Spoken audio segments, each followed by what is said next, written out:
খালি গায়ে ওযু করলে হবে কিনা, মোবাইলে কোরআন অ্যাপ থাকা অবস্থায় মোবাইল নিয়ে বাথরুমে অথবা নাপাক স্থানে যাওয়া যাবে কিনা। অনেক সময় বই, খাতা, কলম ইত্যাদির উপর অসাবধানতায় পা লেগে যায়, সেক্ষেত্রে ওযু ছাড়া মোবাইল থেকে কোরআন পড়া যাবে কিনা। শার্টের হাতা ভাঁজ করে নামাজ পড়লে নামাজ হবে কিনা। অমুসলিম মারা গেলে কি ইন্না লিল্লাহি ওয়া ইন্না ইলাইহি রাজিউন পড়া যাবে। মেয়েরা মাথায় কাপড় ছাড়া ওযু করলে কি ওযু হবে। স্বামীর পকেট থেকে না বলে টাকা নিলে কি ওইটা চুরি করা হবে। সীমান্ত আপনি জানতে চেয়েছেন, কোন অমুসলিম মারা গেলে কি ইন্না লিল্লাহি ওয়া ইন্না ইলাইহি রাজিউন পড়া যাবে। উত্তর হলে পড়া যাবে, কোনো অসুবিধা নেই। ইন্না লিল্লাহি ওয়া ইন্না ইলাইহি রাজিউন এর অর্থ হলো যে আমরা নিশ্চয়ই সবাই আল্লাহর এবং আল্লাহর কাছে আমাদের ফিরে যেতে হবে। অমুসলিমের ক্ষেত্রে একই কথা প্রযোজ্য, কোনো অসুবিধা নেই। ওই অর্থের দিক থেকে পড়া যেতে পারে।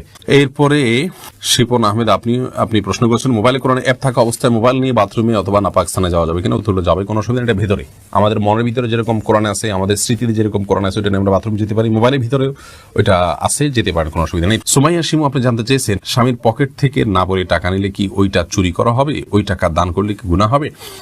বোন সুমাইয়া, স্বামীর পকেট থেকে যদি আপনি টাকা নেন এবং স্বামী যদি জানেন, মৌনসম্মতি যেটাকে বলে, তিনি জানেন যে হ্যাঁ আপনি নেন, কিছু বলেন না, এরকম হলে আপনি নিতে পারেন, যেটুকু তার মৌনসম্মতি আছে এটুকু। আর যদি তার মনোসম্মতি না থাকে, এটা মানে একেবারে নিয়মতান্ত্রিক যেটাকে চুরি বলা হয়, সেটাই যদি হয়, তাহলে সেটা আপনার জন্য জায়েজ হবে না। যদি তিনি আপনার ভরণ পোষণ এবং মৌলিক যে চাহিদা আপনার, বা আপনার অধিকার, চাহিদা না, আপনার যে অধিকার আছে সেটা তিনি আদায় করে থাকেন, তাহলে সেক্ষেত্রে আপনি তার পকেট থেকে আর টাকা নিতে পারবেন না, যদি তার সম্মতি না থাকে। আর যদি মৌলিক চাহিদা পূরণ না করে থাকে, তাহলে সেক্ষেত্রে আপনার মৌলিক চাহিদা পূরণের জন্য যেটুকু নেওয়া দরকার সেটুকু আপনি নিতে পারবেন। এর অতিরিক্ত অংশ আপনার জন্য নেওয়া জায়েজ হবে না। এস এম রাফি জানতে চেয়েছেন, শার্টের হাতা ভাঁজ করে নামাজ পড়লে নামাজ হবে কিনা। নামাজ হয়ে যাবে, কিন্তু অনুচিত। হাদিসে নবী সাল্লাল্লাহু আলাইহি ওয়াসাল্লাম নিষেধ করেছেন পোশাক ভাঁজ করে যেন নামাজ পড়া না হয়, এটা মাকরুহ হবে। সাকিবুল হাসান জানতে চেয়েছেন, মেয়েরা মাথায় কাপড় ছাড়া ওযু করলে কি ওযু হবে। মাথায় যদি কাপড় ছাড়া ওযু করেন আপনি, তাহলে সেক্ষেত্রে আপনার ওযু হয়ে যাবে।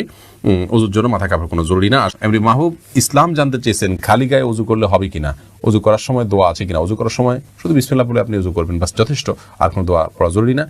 আর মানে খালি গায়ে ওযু করতে পারেন, কোনো অসুবিধা।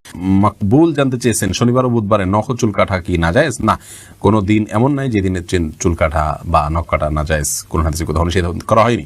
আবু জাফর জানতে চেয়েছেন, প্যান্ট শার্ট নাকি খ্রিস্টানদের পোশাক। কেউ কেউ বলে এ পোশাকে নামাজ হয় না। এ পোশাকে নামাজ হয় না, এটি সম্পূর্ণ ভিত্তিহীন কথা। প্যান্ট শার্টে নামাজ হবে না, কোরআন হাদিসের কোথাও এরকম কোনো কথা বলা হয়নি। আর এটাকে এখন আর খ্রিস্টানদের পোশাক বলার কোনো সুযোগ নেই, কারণ এটি খ্রিস্টানদের কোনো ধর্মীয় আদর্শ থেকে, ধর্মীয় বিশ্বাসের বাহক হিসাবে এটি যে আছে এমন নয়। আর দ্বিতীয় হলো যে খ্রিস্টানদেরই একান্ত আপনার পোশাক, তারাই শুধু পড়ে, এমনও আর নাই। যার কারণে এটি একজন মুসলিম হিসেবে পড়তে পারেন, কোনো অসুবিধা নেই।